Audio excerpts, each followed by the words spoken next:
Hello and welcome to Dasharo User Group number 4. It's time to start our fourth party this year and last one, I guess. Let's start with some greetings, agenda, and some Dasharo community status.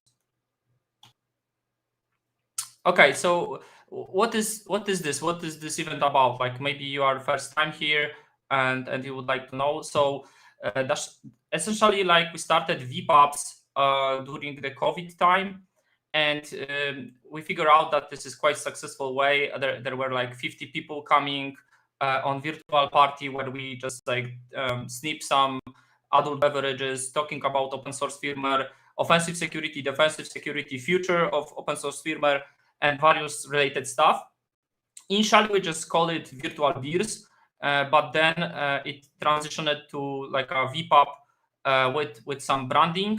And this year we started to like add it a little bit more structured, formalized way, where we want to start with like presentation with the status about the Dasharo open source firmware distribution, Coreboot downstream, and of course about its other components like tooling and for example our EDK2 fork. So we're starting with 2 hours of this more structured way where we invite our partners, where we invite our team members to present some topics regarding Dasharo. And after that, we're switching to virtual event where we have more casual atmosphere. And the focus of that event is like to have very short introduction, like 5-10 minutes demos, and we doing that every demo or present like small presentation top of the hour. It's like typically 3 or 4 of those, and then we're sitting as long as we can, talking and like freely discussing open source firmware and drinking our beverage of choice. So let's start. I'm very happy to have you all here. Thank you for joining. And yeah, so let's see what's the agenda for today for Dasharo User Group meeting. And by the way, I of course left the #3 here. It should be #4, but other stuff are correct on this slide. So yeah, we started with greetings and agendas. In a couple seconds, I will show you community status. Then after that, I will present Dasharo toolsuit status. So Dasharo toolsuit is our distribution which we use, like a Linux distribution built using Yocto, and we're using it for deploying Dasharo and provisioning platforms with Dasharo. Then we will introduce a new tool that we configured, we created recently. It's called a Dasharo configuration utility. It happened that every BIOS firmware related company needs the configuration utility. We thought we don't have to, but reality showed that we really have to. And I will give very short introduction to that topic. After me, there will be Maciej Pijanowski. Our engineering manager will talk a little bit about open source firmware validation status. The introduction should be on last Dasharo User Group, but I had some technical problems. I don't know, like bandwidth or something, or maybe our instance didn't work correctly. But anyway, this time I hope the server will work way better. And yeah, so that Maciej will give introduction to this open source firmware validation framework that we published. This is a completely open source set of scripts that we're using for validating Dasharo. And there is some bigger message behind that, because we think that the validation in terms of long-term maintenance of the firmware is very important. And then we will have our like top presentation, or like I would say like not saying most important, but crucial for the community presentation, where we present roadmaps for various supported hardware, or maybe not yet supported hardware, but the hardware that we plan to support and how things going on. I changed a little bit the format of that, but hopefully it would be still enjoyable. Then final presentation is from Wessel, and Wessel from Nova Custom, the CEO of Nova Custom, and he will talk about the new Nova Custom community forum, Heads firmware status update, and also would like to call for beta testers of the firmware on Nova Custom devices. After that, we will switch to the vPub and less formal atmosphere of discussing open source firmware. So yeah, so let's start with community heartbeat, and let's maybe a little bit talk about the bottom side of the slide. I will always trying to get back to some history and tell when things happen. So essentially, Dasharo Matrix channel was created 5th December 2021, and then like after a couple months, there was like a huge announcement, first release of the Dasharo for MSI Z690 platform, and it was like big boom because it was like modern desktop platform supported in open source firmware ecosystem, and we had a very good media coverage, and we were very happy to spin off this community even further thanks to that project. And then after that, we regularly started to do Dasharo user groups. First was this year in March, and the next every quarter. And of course, we already have some plans. We already have some calendar for the next year events. It is not set in stone because various things may happen, but we have some plan. So let's look a little bit about the statistics on the left side. We see the statistic around GitHub. On the left bottom side, you can see that there is already almost 600 defects. It's, I would say, like 600 total because those are like open and closed. And since last Dasharo user group, it was huge growth of these new bugs. We are very happy that there are new bugs coming because if anyone working in open source community knows that the number of bugs is not the factor, not the number that's saying about the quality, but the number about activity. So we can see at the CubesOS, for example, they have like, I don't know, 3,000 or something issues. But that's good because they have a lot of ideas. They can work very long on that. They have a lot of discussions, a lot of people looking at that, and that's very important for the community. Of course, those bugs cannot not fix it forever. So that's why we have to show some progress and have to do something every quarter and deliver some stuff. So we fixed already 245 bugs, 50 bugs since last Dasharo user group. In case of our core forks, the core boot fork already has like 443 pull requests total. There was almost 40 created since last Dasharo user group. Total merged number is like 333, and there's like 93 which were just closed because of some problem or those branches were moved to other place. I have to speed up. So anyway, like in case of EDK, it's like 4 times smaller. Yeah, and in case of activity on GitHub, like we have way more active users, 12 more active users, which is like very good growth for us, and quite a lot of comments and quite a lot of discussion. So yeah, Wessel is like number one person who's replying and discussing topics on the GitHub, and others are the same as like I reported last time. In case of right side, we have Dasharo Matrix statistics, and I'm very happy that we have already gained 30 users on Dasharo Matrix. It's over 230. My hope is to reach the level of open source firmware Slack, where they have like over 1,000. That's my goal, but we will see how this will go. So this is exactly the same thing, but expressed a little bit different. These are pull request statistics for Dasharo core boot fork. And so you can see like we have like 17 open. We have slowly bigger and bigger backlog of open pull requests. But we also growing the number of merged one. So I just hope that we can keep this tempo and keep this development and deliver more value to you in that way. In terms of EDK2, it's a little bit smaller. The numbers like By the way, like I generated those graphs using Python, so like not everything is very well looking, but I will work to improve that and present that better. Anyway, these are the same numbers for EDK2.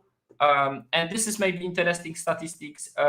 This is how so on the x axis you have dates of the Dasharo User Group events, and I just checked the issues at those points, and you can see we are all-time high in open issues, and of course we also all-time high in closed issues. That's very good, but we are very happy that the community is so active.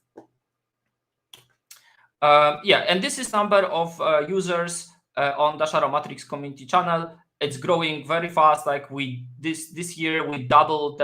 Essentially, I would not say this year. It's like over 9 months we were able to double number of users on our Dasharo Matrix community channel. So I'm very happy, and I welcome everyone who is new here. And I hope you will stay with us and contribute to Dasharo and help us bring more trustworthy to every possible device on this planet. That's our mission. Yeah, and that's it for this presentation.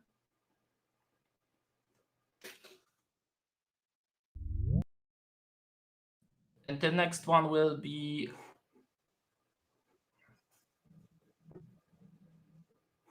next one.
Okay, so let's start with Dasharo Toolsuite status.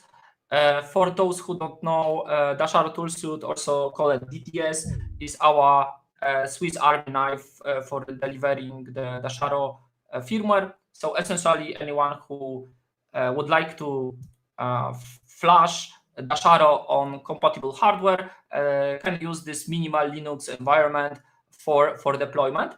There are, of course, some caveats, some things to read in the documentation before doing that. There are two methods of, I guess, like at least two methods of running DTS. Very popular is just booting from the network iPXE. It's behind the boot 3mdep.com, or just like downloading the image and flashing to USB and just running from that USB. For those looking for explanation, because I don't want to repeat everything about the Dasharo Toolsuite every time, there is bit.ly link to the video where I did initial presentation of Dasharo Toolsuite, or I guess like maybe it was Tomek from our team who is responsible for that distribution. But anyway, these links can give you more information. What happened since last release? Like, I guess we thought that we will not do more silent releases. Like, where silent releases, we're saying when we don't announce everything publicly, we just like do the tag on the GitHub and do not add information on Dasharo Universe documentation that there is new DTS version. So last DTS version, which is on Dasharo Universe documentation, is 1.2.8. Like, this is stable version for flashing, let's say, like all the MSIs, and I guess like all the Nova Custom, but I don't know if anyone flashing Nova Custom themselves. But anyway, like all the supported hardware is in 1.2.8. The newer firmware is not supported, I guess. but the newest firmware, the newest Dasharo for MSI, is supported by the version that can be booted from the server, from the boot 3md.com. So there were like 3 silent releases made, mostly for Dasharo support package customers. And maybe let's talk a little bit what was delivered in those releases. So 129 was released 29th September, and its main goal was to integrate firmware update mode. And if you don't know what's firmware update mode, you can read about it on Nova Custom blog and on 3mdev blog, where we explain how this was implemented, why this was implemented, and essentially the goal is to simplify and improve user experience during the firmware update, during the open source firmware update. And that's it. I guess like that's intermediate step for delivering ultimate user experience, like high quality user experience for firmware update, because I think the goal is to have FWPD LVFS support for all the hardware that Dasharo supports. So you can use FWPD delivered with your Linux distribution just to switch the firmware from proprietary to Dasharo. That would be great, but it requires a lot of development, especially because FWPD, despite having flash ROM support, is organized in a way that the UEFI capsule plugin is the prominent one and the default method for delivering updates. And we can confirm right now that we get grant from NLNet Foundation to do this UEFI capsule integration in Coreboot, what we announced on our social media channels. So I guess in 2024, that's the next step for firmware update mode to be more user-friendly and provide like ultimate user experience in delivering open source firmware to your hardware. Other things that we have to add in 129 was enabling FEVARs. This is related with firmware update mode because we're using some UEFI variables to deliver some information, to make some decisions inside the inside DTS. And then like we added some improved logging because flash ROM provided some maybe not some very welcome messages, not very clear for end user, so we have to silent it. And we also had to fix some problems with EC firmware links, and when links were incorrect, the hashes were also incorrect, so that's why we have to fix that. So the next thing was 17 October, where we delivered 1.2.10 version with the Dasharo configuration utility. I will not dive deep into that because I have separate very short presentation, like 5-10 minutes about that tool. But essentially that tool is for allows change of logo and maybe in future other options, but it does it in offline. So you're essentially taking Dasharo binary, running this tool, and you can, for example, replace logo.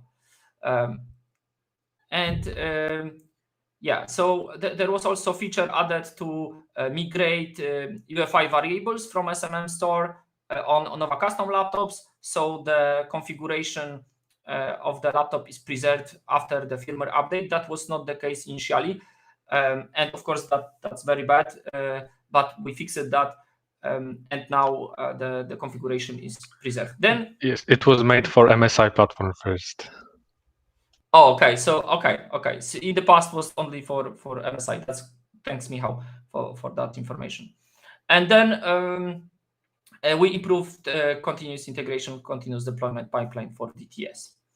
And then like 2 more releases, which were very, very small. Like first one was just bumping the default version that is flashed on Nova Custom devices. Of course, like if we look at FWPD design, FWPD use metadata to decide what firmware should be deployed, and does not need updating FWPD itself. So that's the difference with DTS. So DTS got the drawback of having a need for updating the default version, and that's bad. We have to change that, and we have to migrate out of that convoluted solution.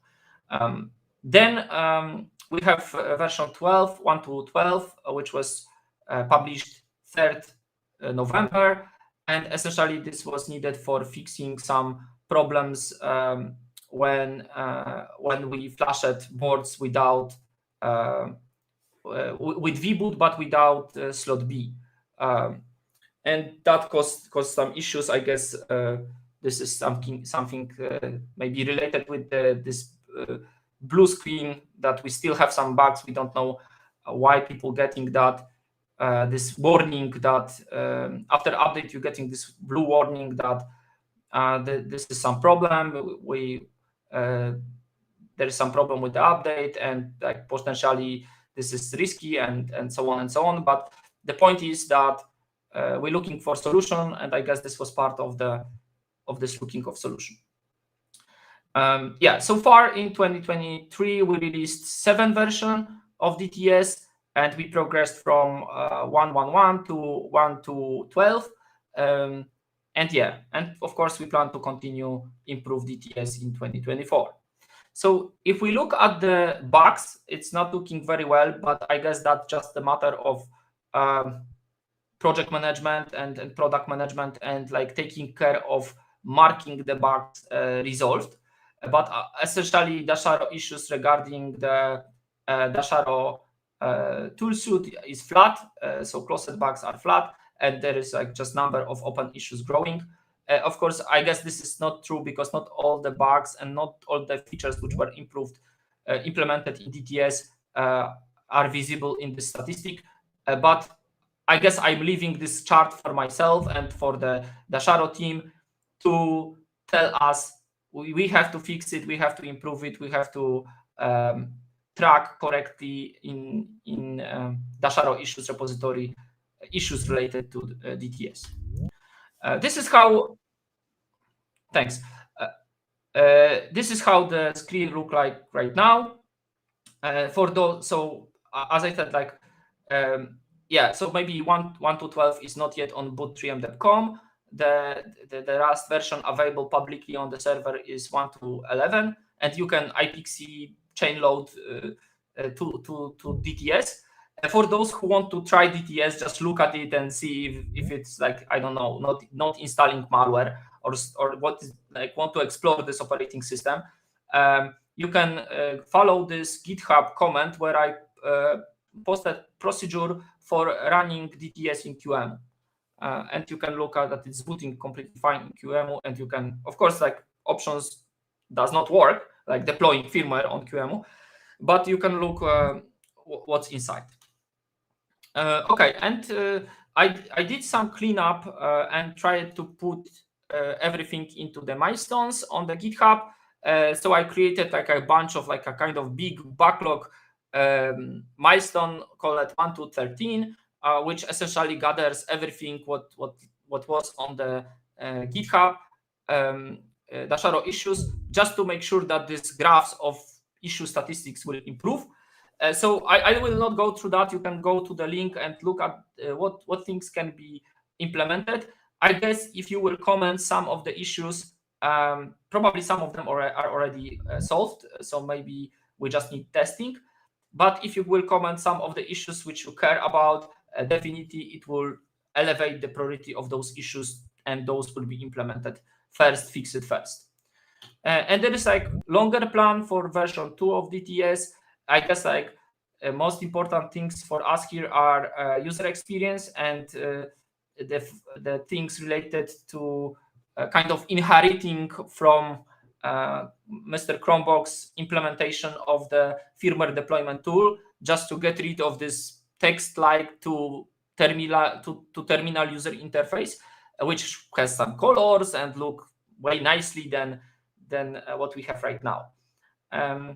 Yeah, and I guess that's probably what I'm looking for. There are also some stuff related, like detecting interfused platforms. So we would like to have ability to report and detect if given platform can be can be core booted, if Dasharo can be developed for that platform, or rather this is not possible because Intel bootguard is correctly fused, and especially that platform does not present any value for open source community.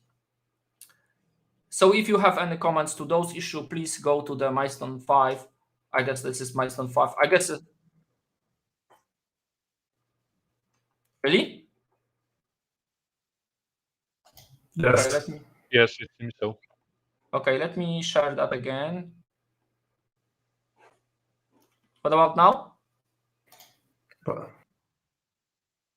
Okay, good. So I guess I get to just run through the slides. Yeah. So and finally, the roadmap. By the way, this is the roadmap I generated using Python, like pure Python, zero graphical, playing with the graphical mode. It's not the great, but this is what I was able to achieve, and I'm very happy with the results so far. I hope I can. And by the way, I'm recommending this Python roadmapper library. It's very cool. I guess we will contribute to that library to make it even better.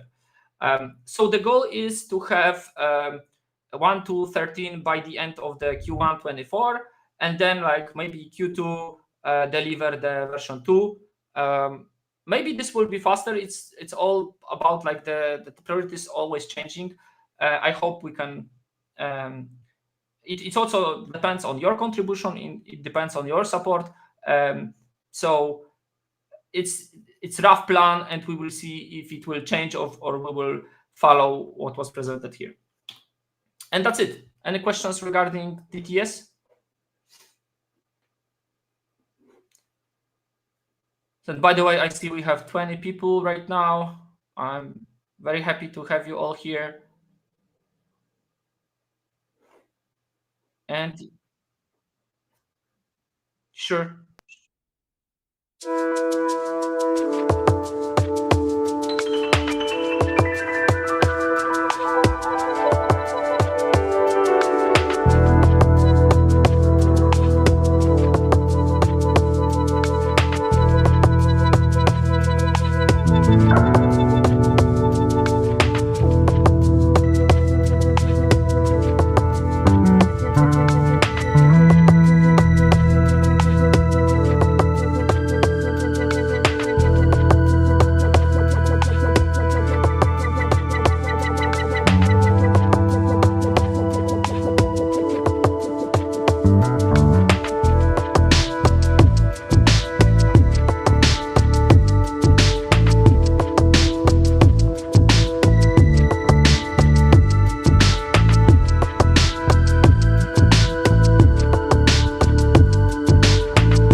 Okay, and as I said during the agenda, I want to talk a little bit about the configuration utility and introduce that tool to you.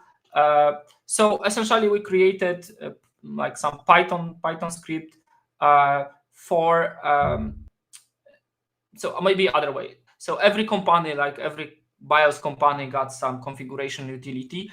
We thought that we don't need one, and like we somehow will deliver binaries, and that will be completely fine. But suddenly it happened that, for example, some customers want to change logo like in this binaries want to this logo, and that binaries want different logo, and doing that but in a way that rebuilding the binaries or like doing some CBFS util operations or some like complex shell scripting stuff is not their thing. They would like to have simple utility when they provide logo and magic happen. Also, we realized that it may be useful to put some unique IDs or some serial numbers, and some people may want to customize that because, like in core boot, I guess this is configuration option, build time configuration option, and maybe that's not very useful for those who get the binaries from us. And that's how we ended up with Dasharo configuration utility. It's Python tool on Apache 2.0 license. You can get it on the GitHub. It's very simple right now, but I already have some vision for it and would like to share it with you and talk a little bit about the features which are already implemented. Yeah, so as documentation say, Dasharo configuration utility can be run in two modes: it's standalone and container. I tried this only in container because, like, I guess like using this as installing this as a Python and like resolving all that stuff is not my thing. So I essentially tried the container version. It works fine. So at least basic verification was done. So in case of vision for this tool, I have like a couple points here.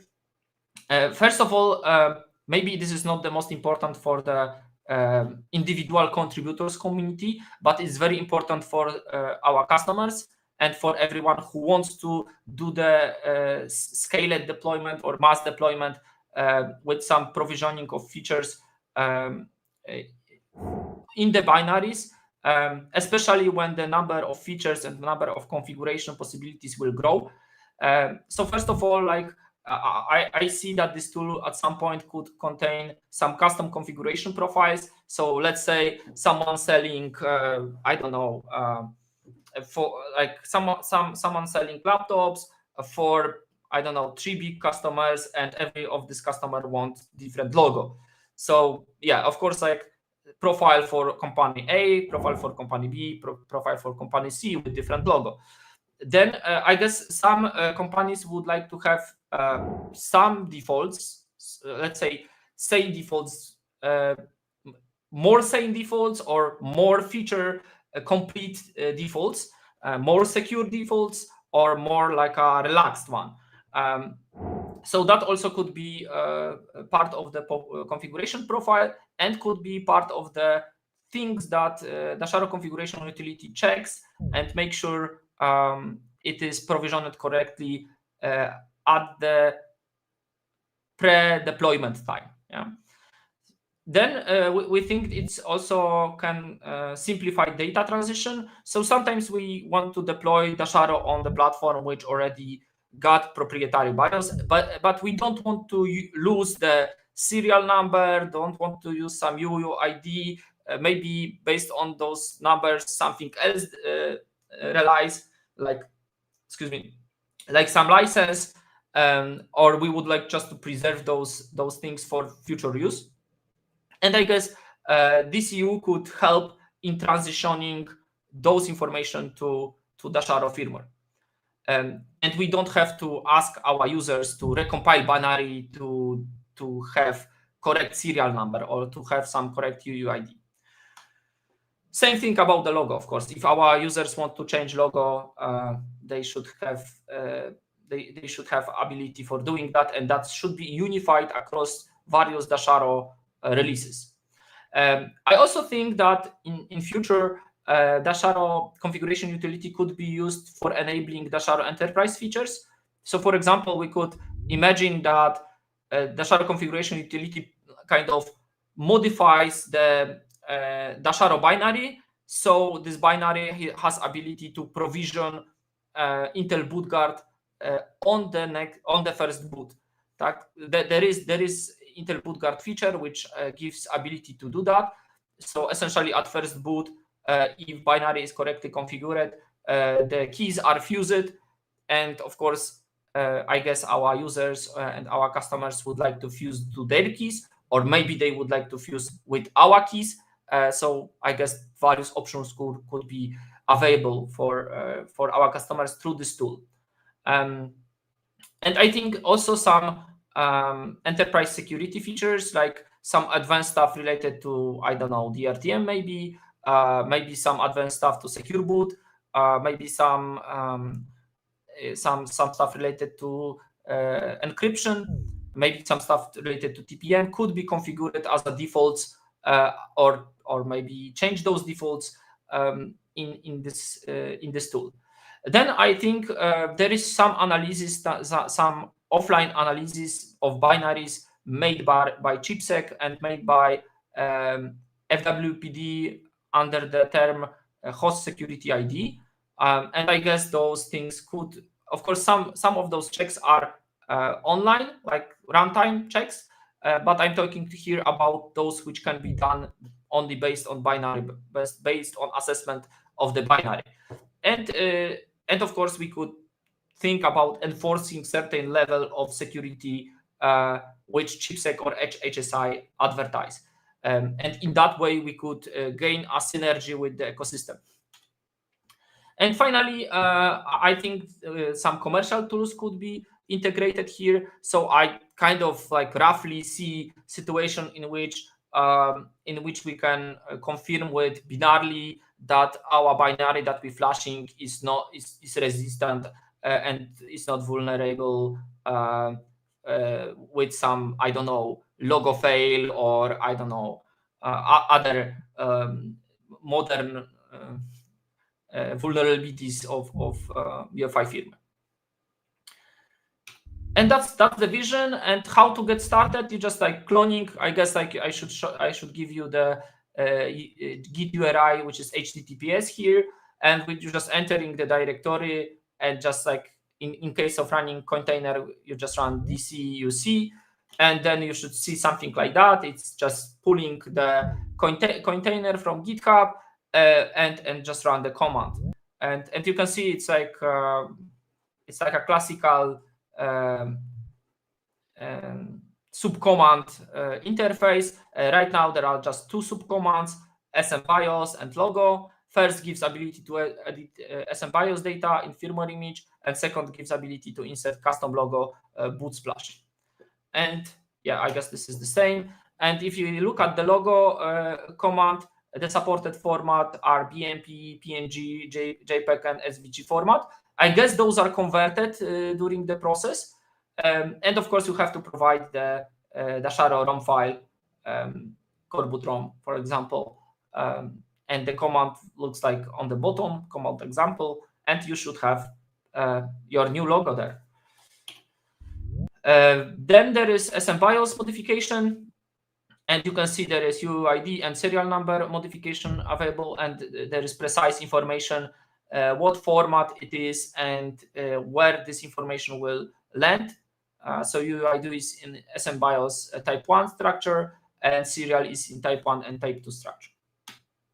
And I guess that's it for Dasharo configuration utility. Yeah, so are there any questions regarding that tool? I guess we have some time, maybe 3 minutes, yeah?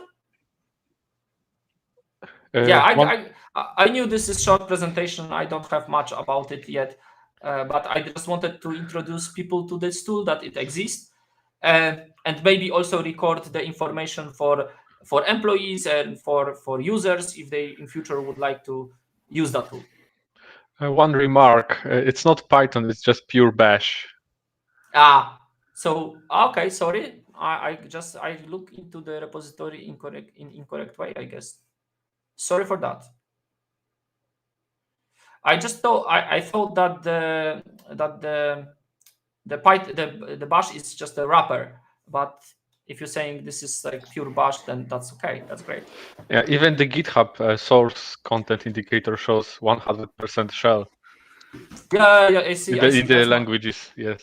Yeah. Sorry for that. It is a wrapper to some extent on CBFS tool and others. Yeah. If we compare the contents, then there is also a lot of C there. But this repository contains only Bash. Okay, sorry for that. Like I don't know. Like that was blackout. Like I should be more careful when looking at the repository.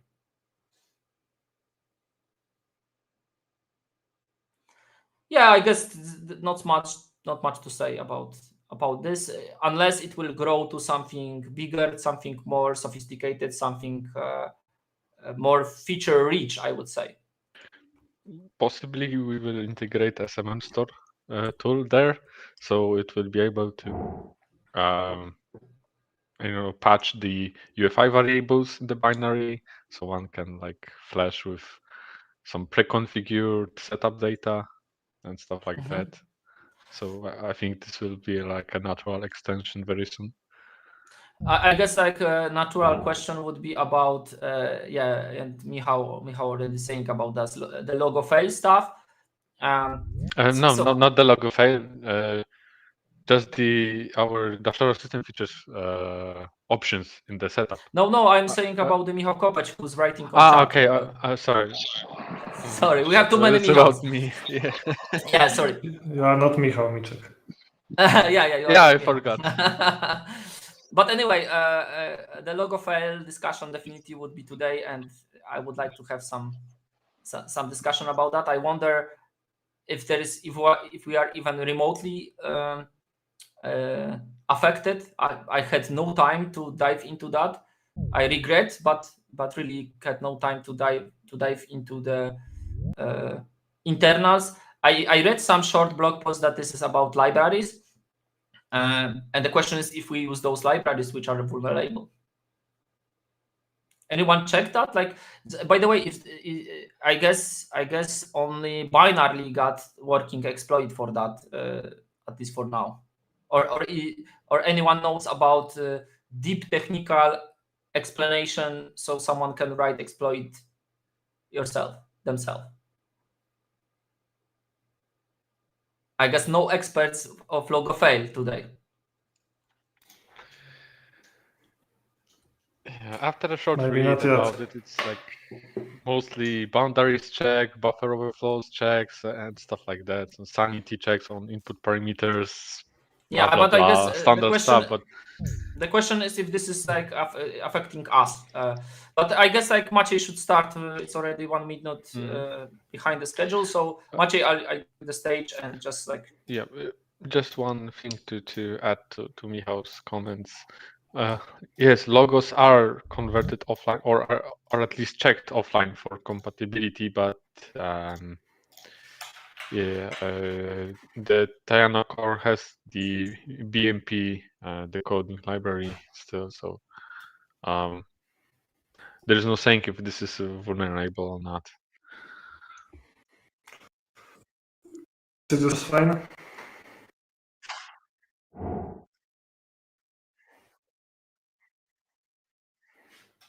Okay, can you see it already? Okay, so let's start. So as Piotr said, we had some content last time, but it was not presented, so I will go ahead here and present that, and also some other stuff we have progressed since then.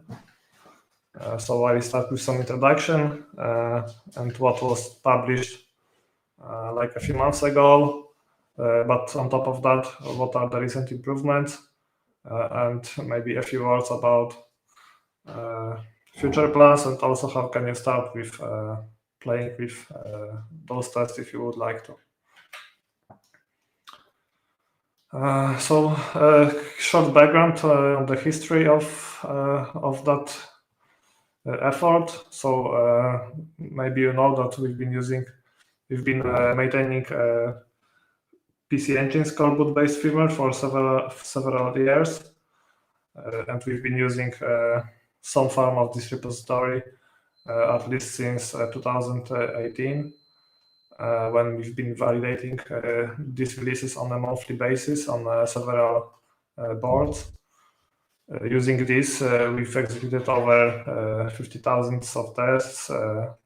We publicly released over 150 binaries of core boot-based firmware.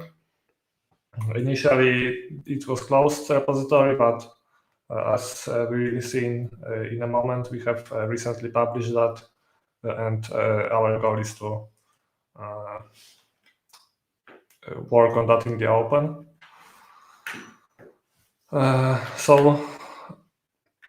Since the PC Engines effort, we've been also working on other Dasharo supported platforms, adding some of them to the repository as well. It evolves in many different unpredictable ways. And as I said, at some point we have decided that there is no real value in keeping it closed, so we just decided to open source what we have in whatever state it was. and just start improving that as an open source product, open source project. So right now, the purpose of that Dasharo open source firmware validation is to validate open source firmware. Right now, we support, of course, Dasharo mainly, but we are considering adding support for other firmwares, maybe not only open ones. Maybe we can also validate some of the other firmwares out there using similar approach. What we have in that repository, it is mostly some tests and keywords in robot framework. We have some Python code as well for some keywords. Sometimes it's more suitable to use Python, especially for more complex stuff. And we have some shell scripts mostly as a wrapper for running some test execution. So just a few words about robot framework. It is a generic open source automation framework. It can be used for both test automation, but also for something called robotic process automation. You can see that it's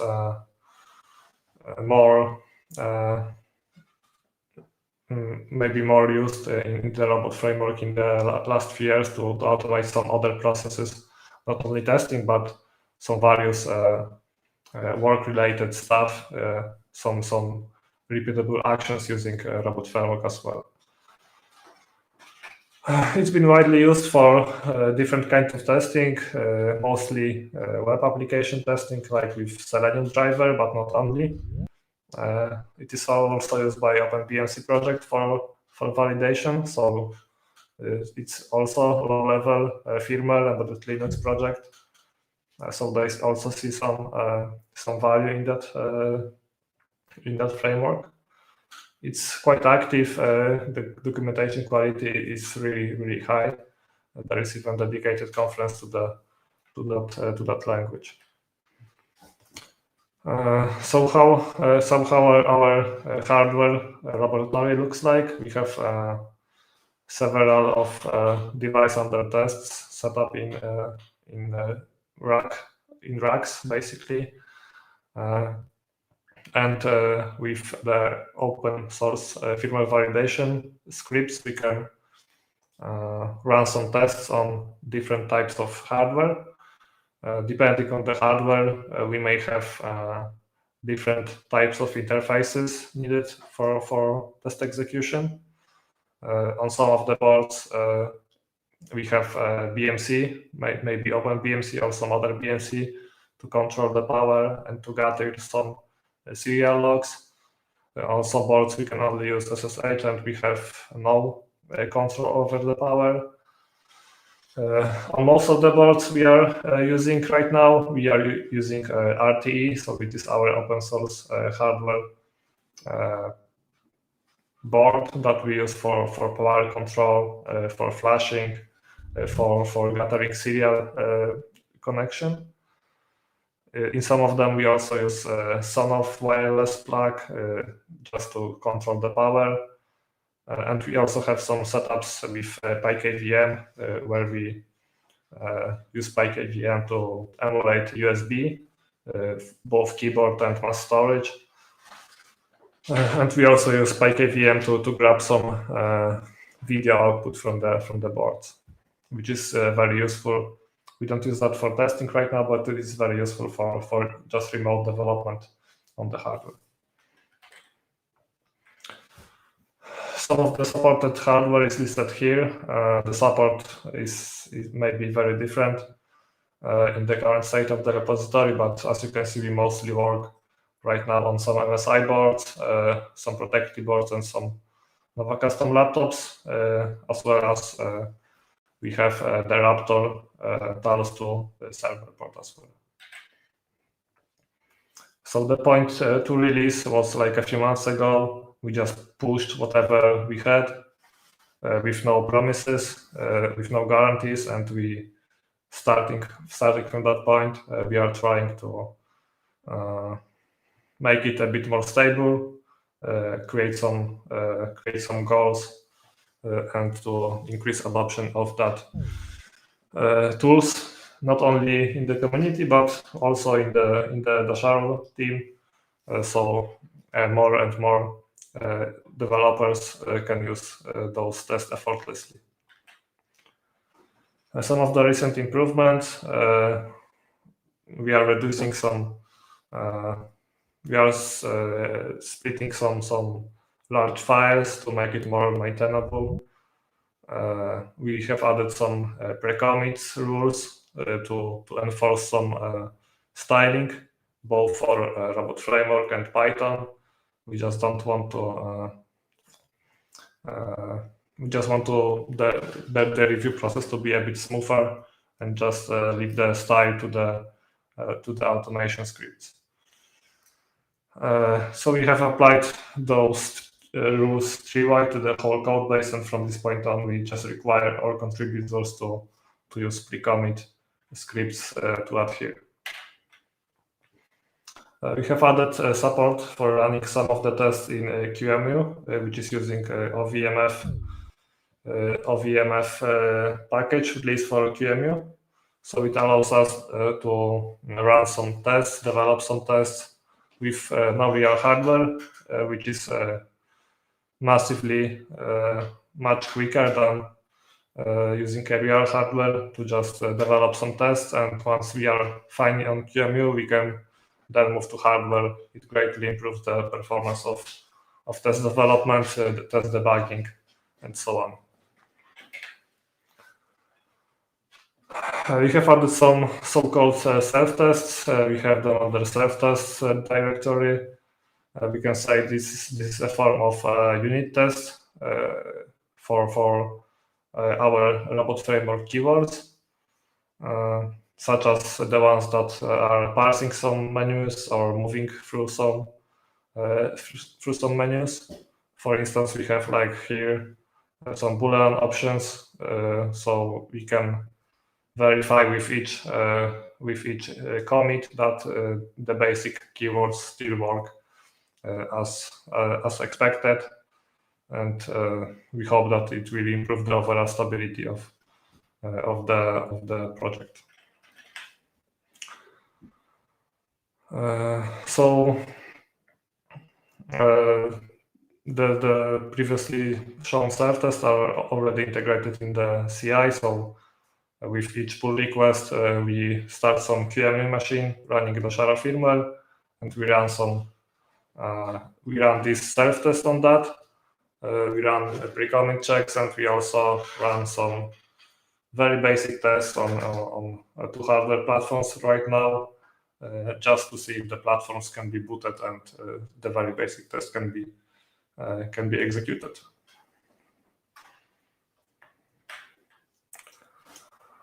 What are the plans for the future? We plan to still rework some of the underlying structures we have in the repository. We consider over the years it grew, maybe not that controlled way. So we have some concept of variables that we might want to migrate to more readable syntax. We have some platform configs. There is a lot of duplication there. We have some ideas how to create some hierarchical structure in order to get rid of duplication and simplify a way of adding new platforms into the test framework. We definitely need to think about test organization, how to separate tests for different operating systems, for instance. Right now we have this concept of modules, but it doesn't work that well in practice. So we are looking for some inspirations out there. We've been also running into some problems like with the OS configuration, because some tests assume that some tools are available So we need to also work on the way that we provision the operating systems for testing. Other possible improvements, like reduce the number of power cycles, just to speed up the testing process if the power cycle is not needed. Improve the overall code quality. We can enable back some of the checks we have disabled for now because we have so many errors or warnings reported by the Robocop tool that we just gave up for now with some of the checks. Enforce documentation sections for all keywords and tests, and also automatically generate that. And with the ultimate goal being that we have only automated tests, and the documentation from the automated test is also can be also used as a manual procedure to reproduce the test manually. And that would allow us to get rid of the dedicated test manuals, because it's really expensive to maintain that separately and very difficult to keep in sync with automated test cases. Sure. Some quick links how to get started with the open source firmware validation repository. Definitely some basic robot framework knowledge would be useful. So there are some links. The source to this presentation is also in GitHub, so you can follow them. The robot framework documentation is very nice. And I encourage you to take a look at the specific libraries which we use the most often. For Python, there are plenty of material, so you can pick whatever you want. There is no very basic Python knowledge we'll do here. If you want to run existing tests, you should just go to the README and try to follow the README. Try to get one of the supported platforms. And you should be fine. If not, just reach us out in Matrix, which will be listed at the end. Here is example of how you can run example test on Protectly board. That's one of the basic ones. We just check if the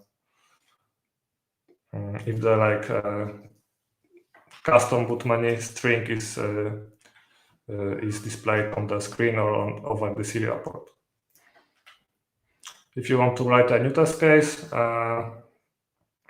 you just should take a look at the existing ones and try to build from there. The self-tests are in a good shape right now, and those are good examples. There are some other commonly used tests below, which I can recommend. Some others might be in better or worse state. Just ask if you plan to start experimenting, and we definitely will help here.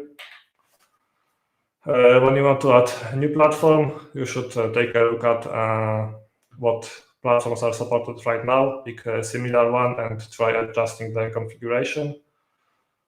You definitely need a way of controlling the power of the board. So as we said, we use RTE, SON-OFF, or both sometimes. Definitely BIOS firmware flashing would be desirable. And in most cases, we use soy clip connected to the RTE all the time. That's the best solution, if that's possible.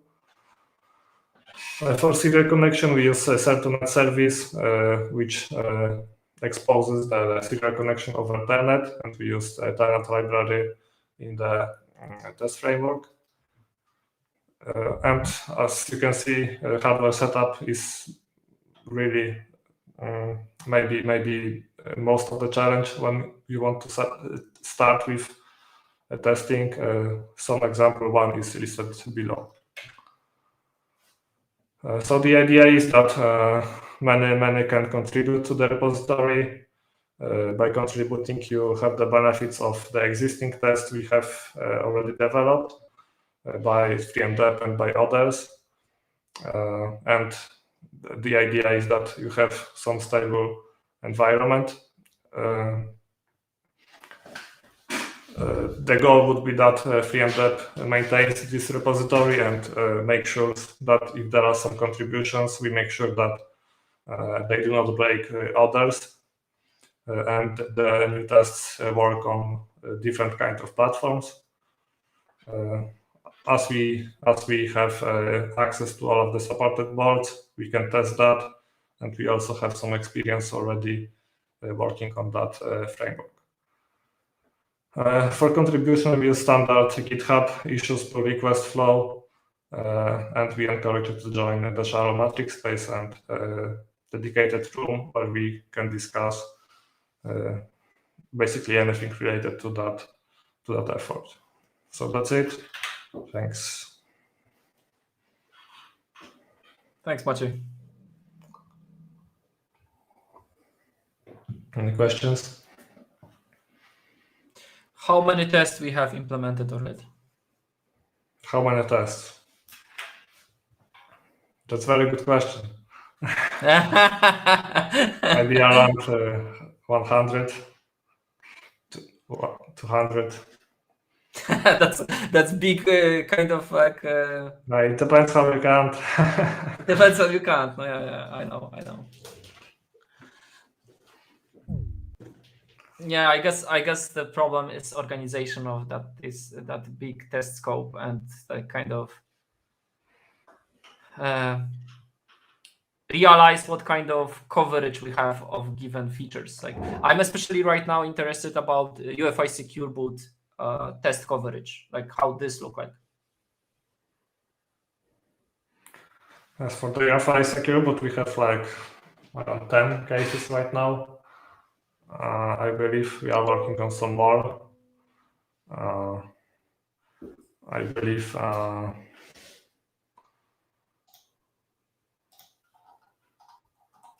my screen is stuck. Okay. Yeah, I guess that's. But on the other side, the screen was always like razor sharp, like during whole presentation. So. I just maybe wanted to show the results of the QEMU. Okay. Release. I thought that you will show some demo, but I guess like you did that last time, so that's enough. Yeah, also that. Okay. Okay.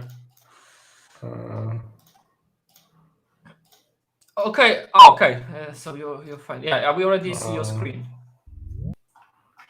Maybe some report from the Secure Boot on QEMU.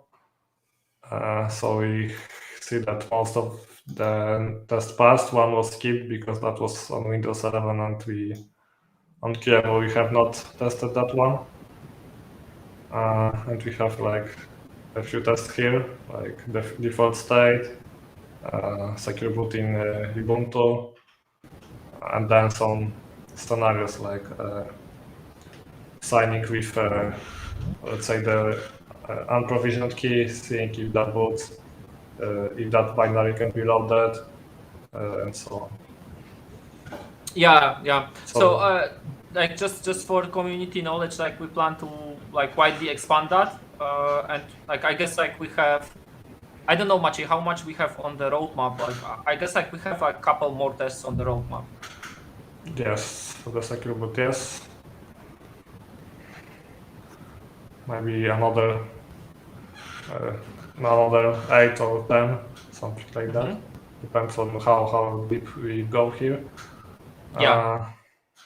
And yeah, those reports are quite nice because you can just browse them, and you can also go into individual tests and just see the execution step by step.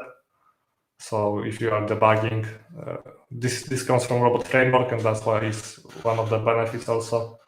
You can clearly see what's going on there, and it's really helpful when you are writing new cases or trying to analyze what has happened Yeah, by the way, you already hosting that on the dl3m.com. Yes, that one, yes. So did you link that to the release of QEMU v01? Yes. Yes. Okay, that's good. That's good. I will talk Here, about that during the roadmap. Ah, okay. So you fixed that link. yes, correct. Thanks. Okay, I guess we can switch to the next one because we are already 5 minutes behind the schedule. So Sure. let me share.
Okay, and welcome to the Dasharo roadmap presentation, when I would like to share information with you about the progress of our releases, of our Dasharo releases for various platforms, and what we're planning for the next quarters. First of all, let's start with some disclaimer, like every time. Of course, the problem is that we getting a lot of distractions from various sides, like we getting more and more work, and some projects, some milestones are delayed, sometimes we have to do some hot fixes and so on, and because of that sometimes this roadmap shifts. So you should not rely on this roadmap to make any commitments or anything that is related to business, because simply like this is just like community roadmap, and maybe it will happen if we will have time, and maybe it will be shifted. And to be honest, I'm already regretting every time I'm doing this presentation how much I have to shift, but that's life. And as I repeat all the time during this presentation, it's idea that coming from Richard Stallman, who was on vPub in the past, and he mentioned that we should do roadmaps and we should just report about those roadmaps. And I guess this is like a kind of form of confession, and like I'm just coming to you, showing the roadmap, and just confess that I didn't succeed. And maybe sometimes in some places I succeeded, and then we can be happy with these small achievements, and maybe have more hope for improvements in further iterations. Always want to give you some overview and have some background for information how to enter the firmware land and how to enter the Dasharo land and open source firmware land. So our vision for all that is that the entry point should be open security training. This is Zino Kova driven project. This project is for open access, open source, self-paced online training, which is related to offensive and defensive security. But in the basics, it is related also to computer architecture, instruction set, explanations, how computers work, and also there are basic trainings made by 3M Dev and made public about core boot and about UEFI. And of course, there was planned to deliver also UEFI secure boot this year, but this will very likely not happen because I didn't have enough time. I was not able to deliver that, but I hope to get back to this topic and at some point deliver UEFI secure boot training and maybe explain some attacks, explain how to protect against that, explain what's bad about the default implementation and how we should implement correctly UEFI secure boot, showing Dasharo as an example. So when you get through that open security training too, you may think, okay, I need my organization or myself, I need something more, or I want to join 3MDEP and I'm in 3MDEP and would like to learn more. And there is this space which is called Pace Enterprise Training. There is website for that. If you like look for Pace Enterprise Training.com, you will find website which redirect essentially to 3MDEP training sub page, and that's customized instructor-led on-site or remote trainings which we provide, which every organization can buy from us, and of course margins from that and gains from that, like runs coming to pocket of our employees so they can put bread on their tables, and other side going to Dasharo and like making the open source firmware brand stronger. Yeah, I guess someone's making background noise, so I would appreciate if that person would be muted or will mute himself or herself. Okay, thank you. Muted, yeah. Thanks. So then we have three parts that coming from Pace Enterprise Training. Let's assume that this was like either individuals or external to 3MDEP organization. Then we have like part of Dasharo community support, and Dasharo community support is exactly this presentation. This is what we do as a part of Dasharo community support. It is firmware development driven by community. It happened on Matrix. It happened on GitHub. Everyone can join. We're looking for the methods to empower the community members. I will talk with Han Etzer today about that. We have some interesting ideas how to move that forward. We have already some partnership agreement with Thierry, but because of various delays, this didn't move forward. But essentially, the agreement is in place. It's just a matter of having time for pushing that forward, delivering some firmware which can work on the benefit of those community contributors. So it is subscription-based binary delivery method or binary delivery mechanism. And subscription in this means is a little bit different, because everyone thinking about the subscription something like which is giving your credit card and it's like a recurring payment. It's not like that. It's just bad naming from our side. It's one-time payment for 12 months, and you're getting credential for pulling the firmware. If you don't like, you're just not paying one like for the next year, and you're not getting the updates, and that's it. So it's not like a recurring payment and you will forget and you will be charged next year or something like that. So this is a little bit different mechanism. And by the way, recently I read about Malvat methods and how they get rid of their subscription mechanism. And I guess like this would be very interesting also topic about the open source firmware models regarding Dasharo community support during the vPub. Then second grade is Dasharo support package. The Dasharo support package is our offer for the OEMs, for our partners, for companies who want us to do the public development of core boot, or public development of UEFI or other components, firmware related components, maybe public validation and all the other stuff, maybe public support for the open source firmware.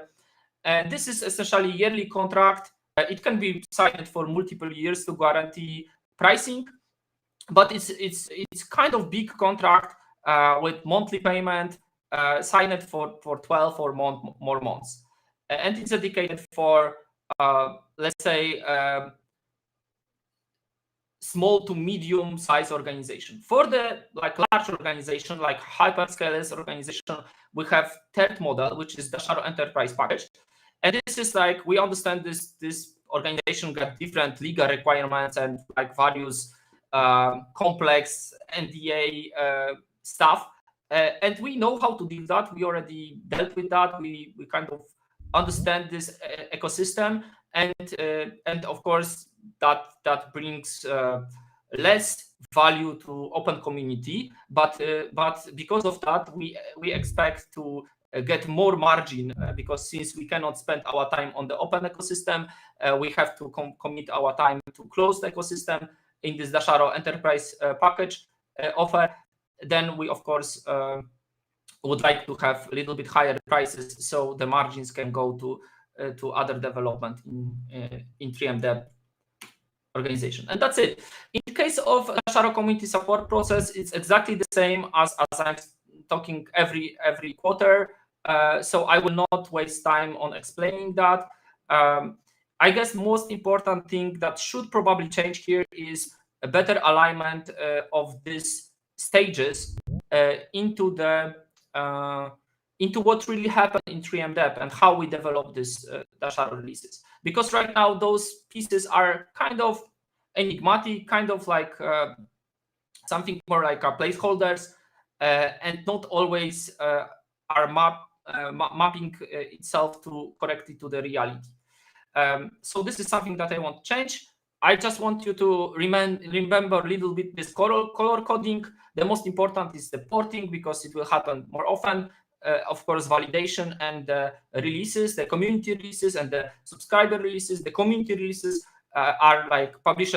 The binaries are public. Everything goes to the community. The subscriber releases are going only to the Dasharo and the subscribers, just to have some value for them, so they can spend this 60 euro or 120 or 180 euro per year, or per 2-3 years, and get some value from us, like direct shipping of binaries, direct support, and this kind of stuff. Yeah, I guess that's it for this. And let's start with the roadmaps. I guess the biggest. Okay, let me. Okay. It should be already on 5th slide, but I'm not sure why it's freezing right now. Okay, so emulation roadmap. The emulation roadmap is regarding QEMU. So Dasharo for QEMU. Essentially, this is OVMF. So this is OVMF package inside EDK2. We just compiled that and adding some Dasharo stuff to it. There is some vision behind that, and I will tell you why we're doing that.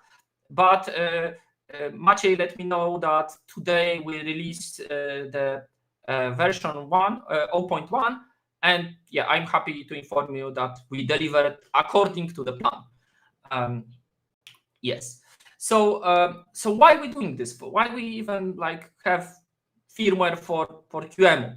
So there are multiple reasons. First of all, we want to shift left firmware development. So shift left means the strategy of doing things earlier than, for example, hardware is available, or some other dependencies are available. So in this case, we can deliver various setup options. We can in future, I believe in QEMU we can mock some stuff. I also have some plans on emulation roadmap to enable something like Intel CMix or AMD SimNow. Despite Intel CMix is more available, I already played a lot with Intel CMix also back in my Intel days. I like this tool a lot. The key problem of that is are those models, and of course some models are open, not every. I guess the modern processors and the modern stuff is not exactly open. But CMix is very interesting target, and I would like to have Dasharo for CMix at some point, and maybe be able to enable debug, develop some solutions, and maybe thanks to that, some features of Dasharo can be easily and faster ported to new Intel platforms. Same stuff about the AMD SimNow, although SimNow is kind of, I don't know what's the path for getting access to SimNow. I know that OpenSeal developers use SimNow, but how to gain access to that, I don't know. There are some posts, there are some archives of the old SimNow, like 2005 or something, SimNow in the internet, but I guess I'm not sure how usable it would be today. But that's definitely something to consider on the roadmap of emulation. Dasharo emulation roadmap. Also, I think we should, because right now we support just this Dasharo OVMF, so Dasharo UEFI. but I would like to have something more closer to what we ship on MSI, on Nova Custom, on Protectly. I would like to have Dasharo Core plus UEFI. And kind of my dream, and like my hope and my vision, long-term vision, is to have Dasharo firmware as an option for this XCPNG, Proxmox, or this kind of home lab environments. So people can have better features, maybe some additional security features. I hope at some point Dasharo will have something very unique in comparison to what is in the public. And then, like, hopefully we can bring value to those home labbers and people doing self-hosting. And finally, there is also quite a lot of traction from, for example, from Microsoft. There is German company called Edgeless Systems, which does the confidential VMs related conference. This is the place where I found presentations about people talking exciting things, how to use firmware, open source firmware in the VMs for confidential purposes. That's very interesting and I think huge opportunity for Dasharo, and Dasharo have to be on this market, and we cannot miss that. So that's why we even pursuing this QEMU stuff. There are also other reasons to enable our own development, and because of that, we have already some features. For example, Maciej shows some results, but let me tell you what kind of features we support right now. Those are basic things, but we hope to extend that. So yeah, we essentially can test boot order, boot options, custom boot menus. We can enter UEFI shell, so we can do various stuff in UEFI shell.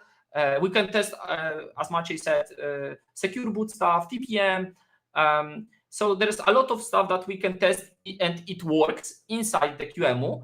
Of course, we can hook like emulated TPM to QEMU and test that. IPXE booting can be tested, and many other things. So that's great about this emulation. There are also some things that does not work because of the underlying hardware does not exist. But on the other side, the boot options are there, and that also brings some value because we can validate if the menus work, if those options switch correctly, and so on and so on. So we don't hit regression on the setup menu side. Okay, so let's go further with the roadmap. There is network appliance roadmap, which is, in my opinion, something which have very high priority for us. And I kind of cannot see that this will not happen in Q1, but you know, various things happen in the past. At this point, we already have good traction for bringing back PC engines. So there is option to deliver PC engines core boot plus UEFI with UEFI secure boot, with measured boot, with TPM 2.0 support. In essentially two options.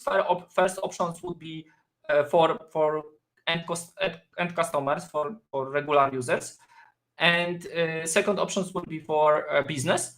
And like this should happen in Q1, if not earlier. The second network appliance roadmap is for Protectly. Yesterday I had kind of long discussion with Trench Boot community about what can be done and what makes sense. I guess this belongs to vPub, but the plan is to have Protectly VB 4670 release, which support Trench Boot DRTM. I don't know what firmware would be there, because yesterday Daniel Smith said that Dasharo Core plus UEFI should work there, and internally we have some other kind of considerations. Yeah, I guess this belongs to vPub. I really would like to have this product much earlier, but it depends on the evaluation, and it may happen that we decide that we will drop this if evaluation will not succeed.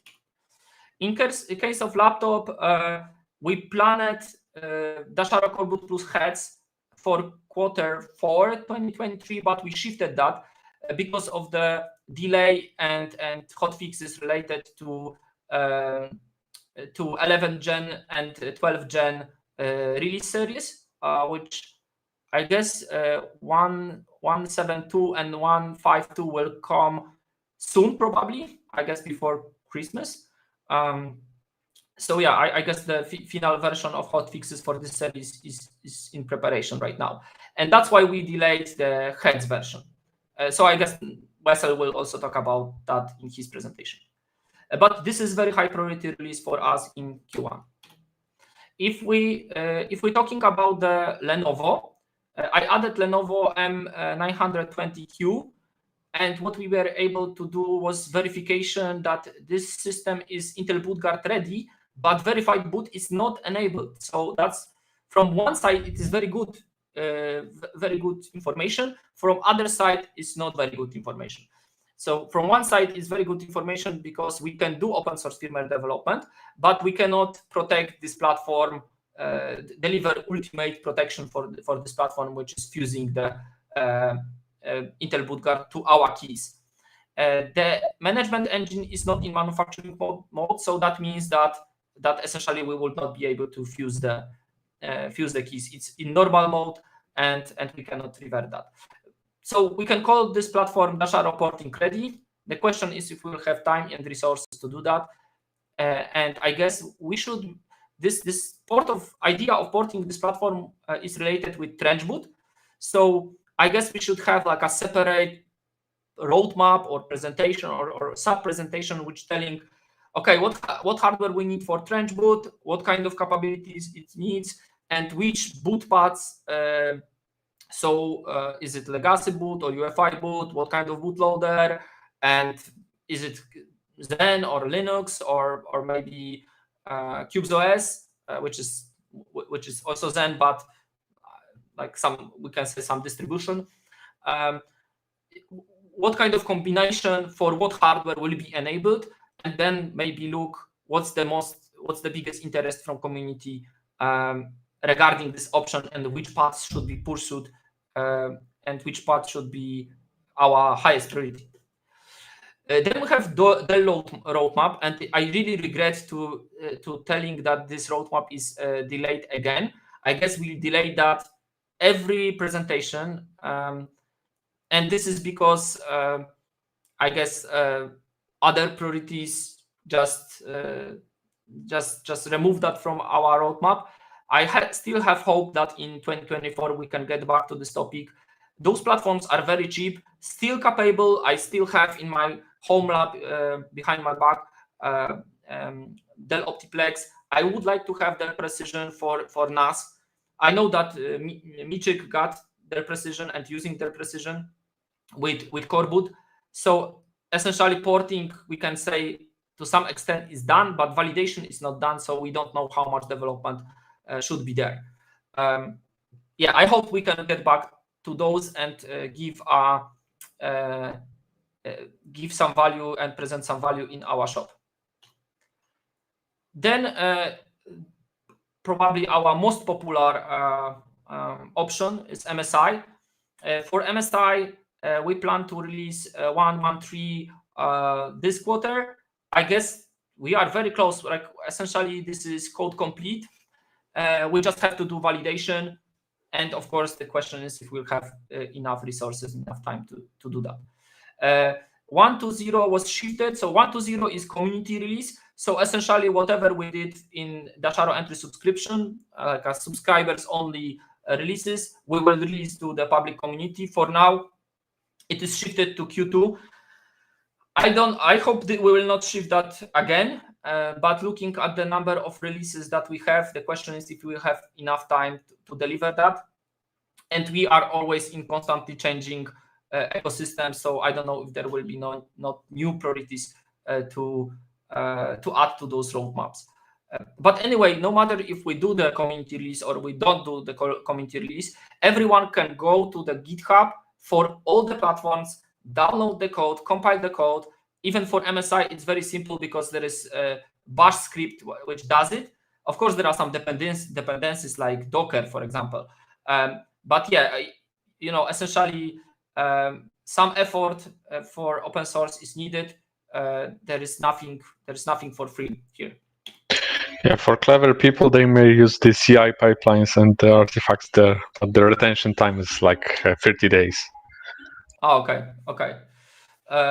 So I guess, but the problem with the artifacts in CI are kind of, that's the question. Yeah, if you Yeah, should, there are some like development binaries, so they're supposed to fix some bugs and stuff, and yeah. you're So you risking can, some kind of weird intermediate state between a release from the past yeah. and the release that is going to come.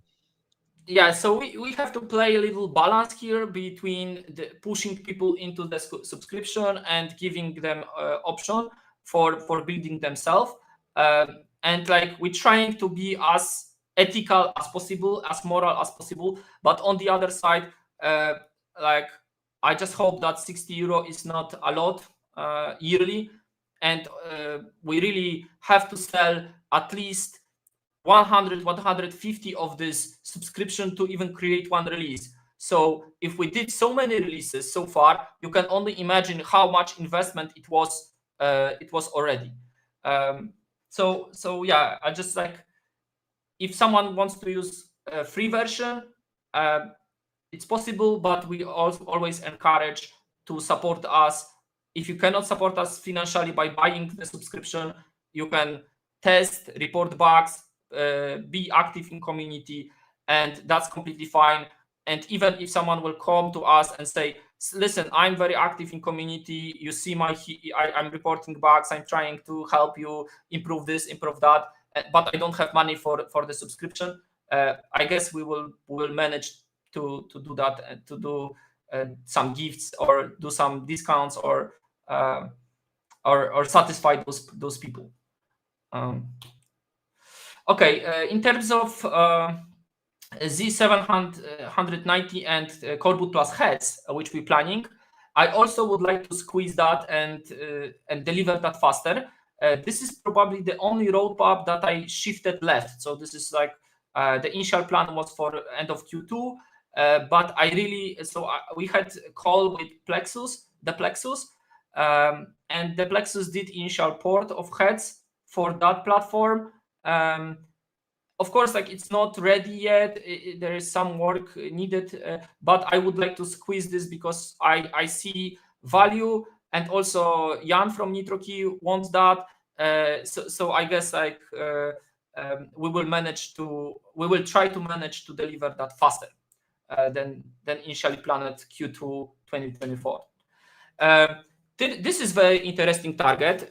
We don't control here anything. And to be honest, I call it Dasharo Desktop ASRock roadmap, but it's not Dasharo. It's Han Ether roadmap, and even like this roadmap is completely made up because Han Ether doing things in his own pace. There is already a review of this code.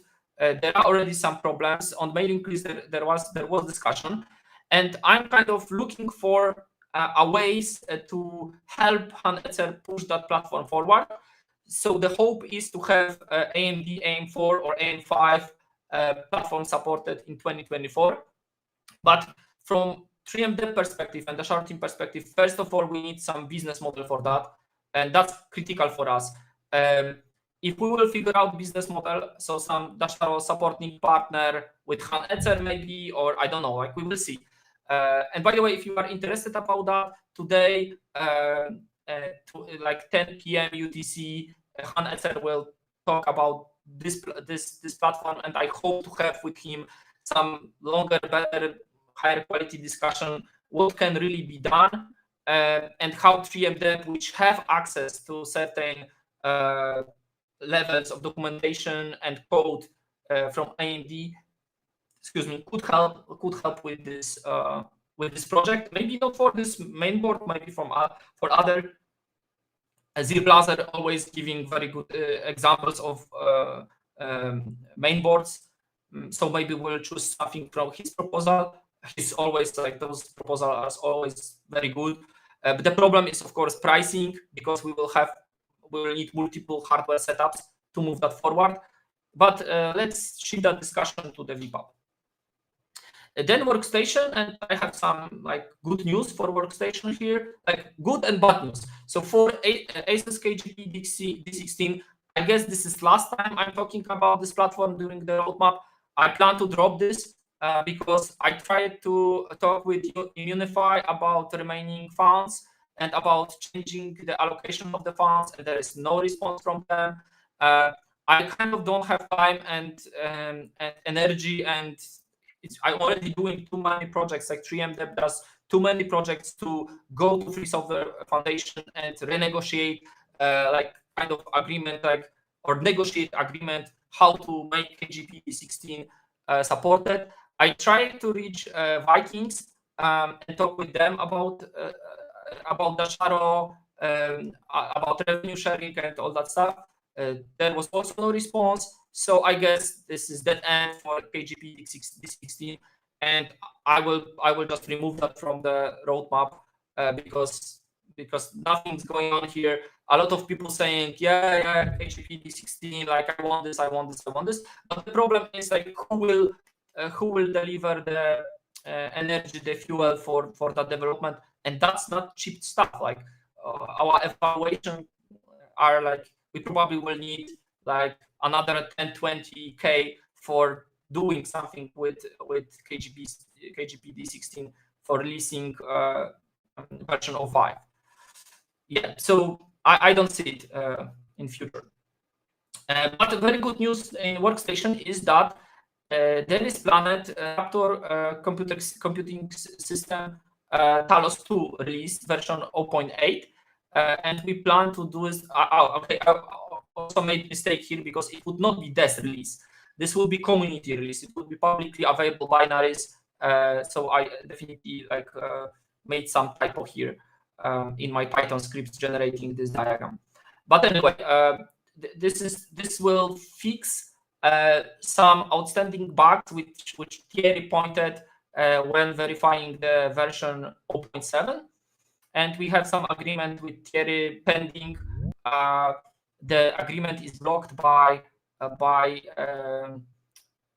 figuring out based on which hash or heads we will integrate things. But when this decision will be made, we plan to do the fixes and do the release 0.8, and hopefully this will be squeezed in Q1. Then if we go to server roadmap, again, this is low priority. I don't want to remove that from the roadmap because we have two hardware instances of that. One is in our lab and one is in my own home lab behind my back. So I really would like to have Dasharo for this hardware. Of course, the problem is that we cannot sell this hardware with Dasharo because simply this is big hardware, like expensive. Keeping that in stock will be problematic for a small company like 3MDev. Shipping that, this is like completely not our business. Shipping server hardware. So most likely we will sell subscription only, which can be deployed remotely. But when we sell subscription, sooner or later, I guess the problem of the BMC will come up, and we would like to have OpenBMC there. So yeah, so we still wonder how to deal with that and how to implement that. And I guess that's it. And I'm a couple minutes behind the schedule. And if anyone got questions, feel free to ask because we have 7 minutes left.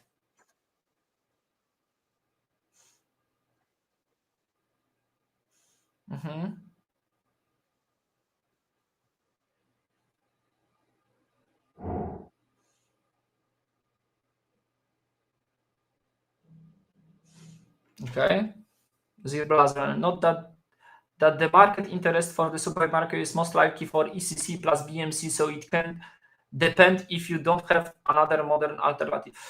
Yes, but so Supermicro already is in the core boot, and I guess they will deliver core boot solutions themselves.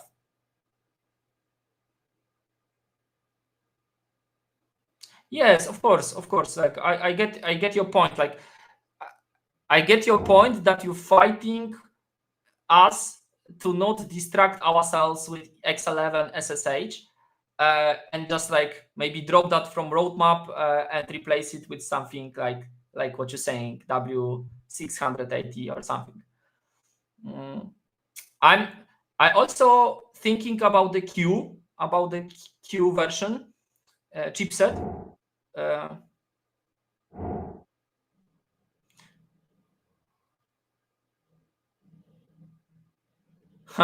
So Daniel, that's good question. So Daniel saying about the embargoes, I don't know, like we still don't have formal security policy, and that's very bad for us, and like that's terrible for us, and definitely this is something that we have to change. But I guess if someone would like to report the vulnerabilities to us, our PGP keys are everywhere and can be easily found. And of course they can, like, we are not someone who's hiding and in that big organization to which you don't know where to send email. So if someone wants to report vulnerability in Dasharo, yeah, we are completely open. And by the way, what doesn't mean Dasharo vulnerability? Dasharo is a glued version of coreboot and EDK2 in some old version.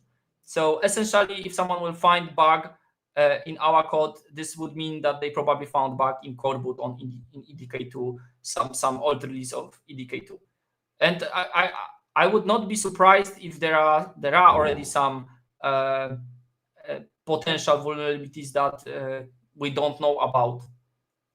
And if like if someone wants to point to that, I guess like we are pretty much up to date with coreboot, but in terms of EDK2, we still working on rebasing ourselves to most recent code. So yeah, we are in progress. I wanted to put on the presentation information about the rebase, about unifying everything in one common Dasharo base, because maybe you don't know that, but we base on various releases of Dasharo based on various versions of coreboot and EDK2. So it's not like Dasharo is based always on the same code base. So it's not like that. And of course, that's maintenance problem that we have, and we want to solve that, but it's not easy. Like I even don't know where to find examples of someone doing something similar, dealing with multiple hardware targets, using multiple open source components. I guess maybe XCP-ng got this problem. Maybe some Citrix Zen server got this problem. Something like that. Some project like that. So yeah, we have to learn from those examples. Getting back to Q670, we have 3 minutes left. Yeah, it doesn't support ECC. It supports TXT, yes, and that's the point. So ECC probably is important for NAS workloads. What other workloads ECC is important for? I don't know, like some serious data passing here and there. But and I guess like ECC helps mitigate raw hammer attacks. So for those who want to build very serious security solution, W600 is important, but it's also more expensive and like more unobtainium hardware. Yeah. Yeah, but raw hammer mitigation is also about the refreshing rate as well. So ECC is just like one way. Yeah. So why I'm saying so, because it's in browser, like it's easy to say, okay, let's take W680, but we look at these mainboards and we found that these mainboards are like, I don't know, just the mainboard costs $350 or something, or $500. So $500 for the mainboard plus modern processor plus memory, and glue to those kind of configuration, and you suddenly have to spend 2,000 euro just for the hardware. And it's already like just entering that land is something little bit blocking. I know that for some organization 2,000 euro is nothing, but I will not spend 2,000 euro on the hardware that I will not use in commercial some commercial solution.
community forum.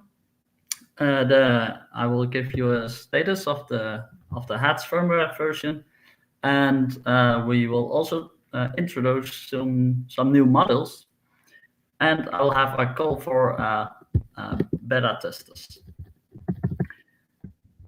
So, as you might know already, I'm Wessel from Nova Custom, and I established Nova Custom in 2015. Changed the name to Nova Custom 2018. We are based in the Netherlands, and we are known for our customizable laptops. We also offer custom laser engraving for our laptops to give your laptop a personal touch. And we support both Windows and GNU Linux operating systems, or even both as dual boot. We are highly privacy and security focused, and we also value the right to repair and sustainability.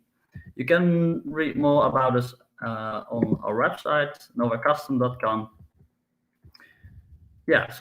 I will now tell you something about our new community forum and the newsletter option we have now. Also, we'll give you status about the HATS firmware update, so the new models I will introduce, and I will encourage everyone to join the beta testing program. I will also have a look at the new feature plans we have, and hopefully then we have some time left for questioning and answers. So yeah, like I said, we have a new community forum, which is novacustom.com/forum. And as you can see, it is already some people joined the forum and started some discussions. We also have a newsletter option, which is available on our homepage, regular homepage, in which we send max 8 emails a year with our blog posts. And by the way, these blog posts are also being shared on the forum for further discussions. So yeah, about CoreBoost plus HATS, for those who are not so into HATS firmware and wonder what is HATS. HATS is designed to protect the boot process, and it is ensuring the system's firmware and boot integrity. It does this with measured boot, which creates cryptographic hashes for each component during the boot process. And it uses the TPM hardware to securely store and attest these hashes. So this creates a chain of trust. And by the way, it can also be used in combination with a USB security device like a Nitro Key. And so this is perfect, especially in combination with operating systems that do not support UEFI secure boot like CubesOS. So the current state is that it's in alpha testing phase, and I must unfortunately say that we had to move this this project to the beginning of next year, like Piotr mentioned, and this is because we had a few problems with the latest very big Nova Custom releases of last time. But yeah, on the 7th of October, I was in Berlin to give a little demonstration about this firmware version, and we used the NV41 series to get CoreBoost plus HATS on, because this laptop has hardware support for S3, suspend to run, and it also has Intel ME disabling options. And of course, it is CubesOS certified. Then I'll show you 2 models that we are expecting in the second quarter of 2024, which will probably be the V54 series, which is a 14-inch model, and the V56 series, which will be its bigger brother, like a 16-inch model. And these will come with a 1610 QHD screen display, most likely. Of course, these specs can still be changed because it's not in production yet. They will probably have a 73 or 80 watt-hours battery, and the processors will most likely be Intel Meteor Lake, like one of these. And I don't know why Intel has stopped mentioning i5 and i7. They now just say Intel Core 5 and 7. These models will most likely be available as UMA model.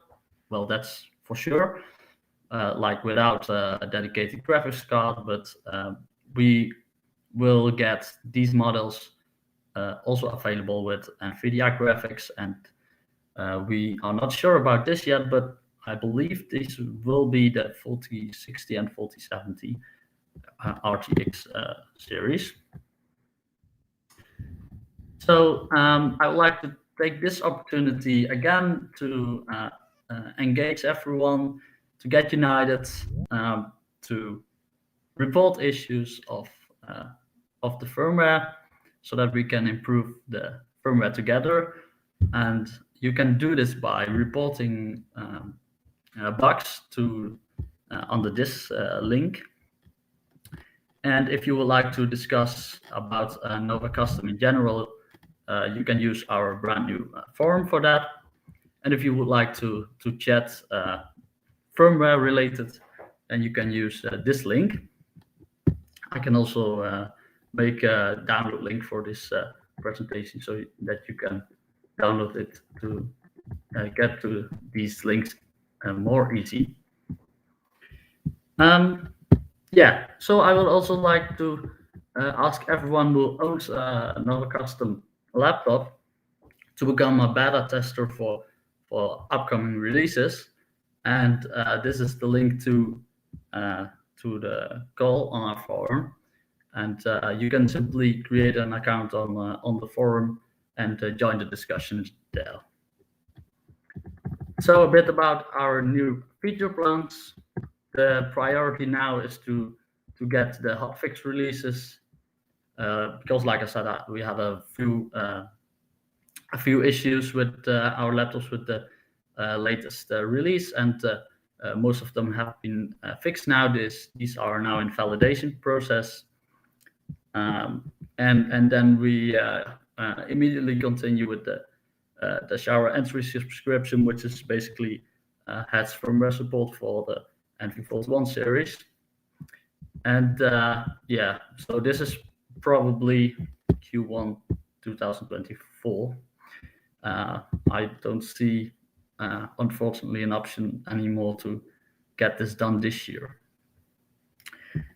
So for next year, in the second quarter, we have new models with 14th generation Meteor Lake CPU. And like with the specs, we don't know yet if it's PCIe 5 or only 4. We are still in discussion with our ODM provider Clevo for that. And maybe later on in 2024, who knows, we will dive into capsule updates like Piotr also mentioned, and maybe support for Intel boot card. We will definitely consider that. So any input on that would also be great. So yeah, that's basically it. Thanks, Wessel. By the way, nice T-shirt. I know it's a nice T-shirt, you say. Yeah. It's from the summit, yeah. Yeah. So regarding bootguard, like I'm procrastinating on that, but I would like to talk with you about like how we can incorporate, because I guess that's essentially value added stuff, and on the other side some commitment from the user, because like user essentially buying that, essentially kind of saying I trust the one who fused the keys, yeah. And of course, like they already trust Nova Custom. I guess they had to trust 3MDEP to some extent because we deliver the firmware. But maybe maybe if there is a value for people for fused platform, and by the way, Marek during CubeZS Summit essentially said there is value, and like Demi also said that there is value to fuse it for fused platform, then maybe this is just time to just put additional option, agree on some additional pricing for that, and that's it. And just go like, let's talk internally about that. And that's like something that came to me right now, and I guess community should know we're talking about that and we consider that, and it's not like empty talking. Yeah. And on the front of capsule update, we already get green light from NLNet Foundation about capsule update grant. This will happen. This is like, I guess like this is massive. Yeah, this is next year. I hope next year, because yeah, this is like big change. It's not small thing. This is huge project. But what I want to say is this is big feature. This is like really so essentially core boot, if we really kind of will be crazy about this, we probably can imagine a situation in which Windows Update can update core boot device. Yeah, this is how crazy we can go with support for capsule update. And of course, FWPD support, of course, like being more aligned with whole industry. Of course, this is also the fact that Dasharo, which like we are very happy that Nova Custom so closely work with us. But thanks to that, by the way, that was essentially inspired by Nova Custom. This capsule update stuff was inspired because Wessel complained like, this update process is complex, like we should do something about that. And of course, we get to some point with the idea of doing this capsule update stuff. But my point is, like, if we will be able to integrate that and talk with UEFI forum about that and talk about that with core boot leadership, and that's something that connects and not divides the open source firmware community. And this is all about Dasharo. Like, Dasharo wants to connect people in open source firmware community and create sustainable engines for delivering new value for the users and for the community. Not divide, not make this community even more separated islands, but something that we work together in coordination to bring more value for the users. Yeah, and also not just for the very technical ones, but also for people who like to like the idea, but are not technically how do you say that? Like very technical people who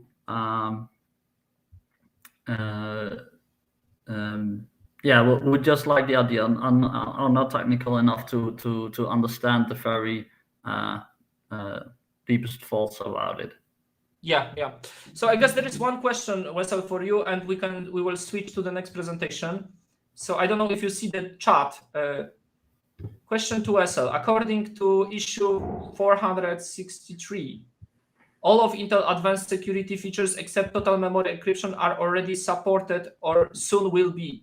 What exact SKUs support TME, and will Nova Custom be able to provide them as a configuration option for existing laptops or present new models with eligible CPUs? Let me check this. And this issue. Yeah. This is HSI. Yeah. This is very cool one. I don't know. Wessel, do you know the answer, or maybe I guess like exact CPU? All of Intel advanced security features. I don't know if you saw this issue of HSI. I've not seen it yet. But it's very interesting that Undying's cap ID is interested about this advanced stuff, because we want to push this high HEAD numbers for HSI numbers for Dasharo Enterprise. So what is TME? Total memory encryption, I guess. Oh, okay. Yeah, it requires special SKU of the CPU. You take a look, Wessel, at the issue, and we will get back to that maybe during the vPub. We have to close the DAG and switch to Brian Delgado presentation. I just want to have some couple words as a closing notes, and then we can switch to vPub. So if Undying CPU, you can stay longer, we will definitely get back to your topic, because it's the HSI level for Nova Custom is very interesting, and we would like to definitely have discussion about that. Do you see my screen?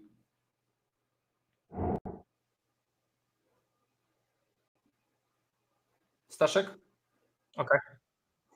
Okay, so let's. Okay, let me know when I can start? Okay, so let's close the Dasharo User Group number 4. We are a couple minutes behind the schedule, but I think this is not big deal. It happens. I want to let you know about the FOSDEM 2024 event, which will happen in the weekend of 3rd and 4th February 2024. there's still CFP open for this dev room, for open source firmware, BMC and bootloader dev room. I guess we're doing this dev room 5th time in a row, I guess. Yeah, I'm very happy we're doing that with Daniel Keeper, the Grab maintainer and employee of Oracle. And we already have many talks. But if you want to propose something, we always can get something more interesting, and would be glad to host your talk.